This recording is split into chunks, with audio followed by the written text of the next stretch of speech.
Selamat pagi, Bapak Ibu, Saudara yang dikasihi oleh Tuhan.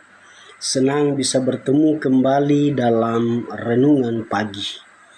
Tema renungan kita di pagi hari ini, waspada terhadap tipu daya iblis. Kejadian pasal yang ketiga ayat 1 sampai 5. Bapak Ibu, Saudara yang dikasihi oleh Tuhan, di mana iblis mulai ingin menguasai hidup kita?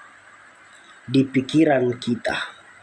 Pikiran kita menjadi medan pertempuran yang sengit setiap hari. Dengan dusta-dustanya, iblis akan menaklukkan kita dengan melontarkan ide-ide, informasi dan imajinasi-imajinasi yang membuat kita tidak lagi percaya kebenaran firman Allah.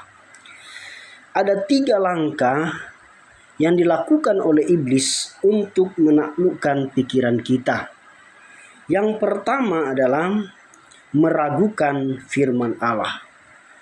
Iblis tidak menyangkal bahwa Allah telah berfirman. Ia hanya mempertanyakan apakah Allah sungguh-sungguh berfirman kepada Hawa. Iblis berkata kepada Hawa, "Tentulah Allah berfirman." Ayat yang pertama. Pernyataan iblis ini ternyata membuat Hawa terhenyak dan mulai membuat dia ingin memikirkan ulang kepercayaannya akan Allah. Hawa mungkin kemudian berpikir, "Oh iya ya, apa betul Allah sungguh-sungguh telah berfirman kepada saya seperti itu?" Makin lama, pikiran Hawa dikuasai dengan kata-kata iblis tersebut, hingga akhirnya ia mulai meragukan kebenaran firman Allah. Yang kedua, menyangkal kebenaran firman Allah. Setelah berhasil melontarkan pemikiran dusta ke dalam pikiran Hawa, iblis melancarkan serangan berikutnya dengan sebuah pernyataan yang sepertinya sebuah kebenaran yang dibukakan. Iblis berkata, "Sekali-kali kamu tidak akan mati." Ayat yang keempat. Bukankah kata-kata iblis ini seperti sebuah nubuatan yang memberikan janji dan kepastian hidup yang kekal?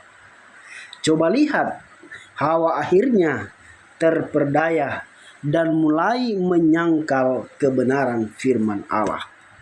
Yang ketiga, menjadikan dusta iblis sebagai kebenaran.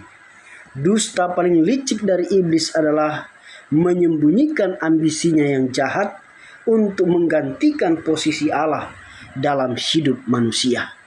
Ketika ia berkata kepada Hawa, "Kamu akan menjadi seperti Allah."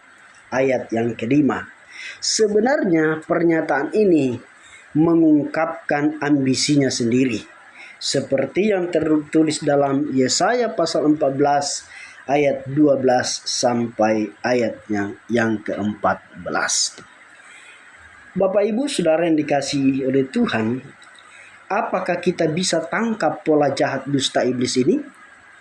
Iblis ingin kita tidak mengambil pedang roh, yaitu firman Allah yang diberikan Allah kepada kita setiap hari, sebab dia tahu kalau kita menerima pedang roh ini, maka kita bisa memberikan serangan balik yang mematikan kepada iblis dan segala bala tentaranya yang jahat. Iblis sangat benci dan iri kalau kita bisa menikmati segala kekayaan janji dan kebenaran firman Allah. Maka tidak heran jika dia berusaha agar kita mulai meragukan firman Allah, menyangkal firman Allah, dan menganggap pemikiran iblis sebagai kebenaran. Karena itu Bapak Ibu Saudara yang dikasihi oleh Tuhan, berhati-hatilah, waspadalah terhadap tipu daya iblis. Demikian renungan firman Tuhan di pagi hari ini, kiranya dapat memberkati kita semua. Amin.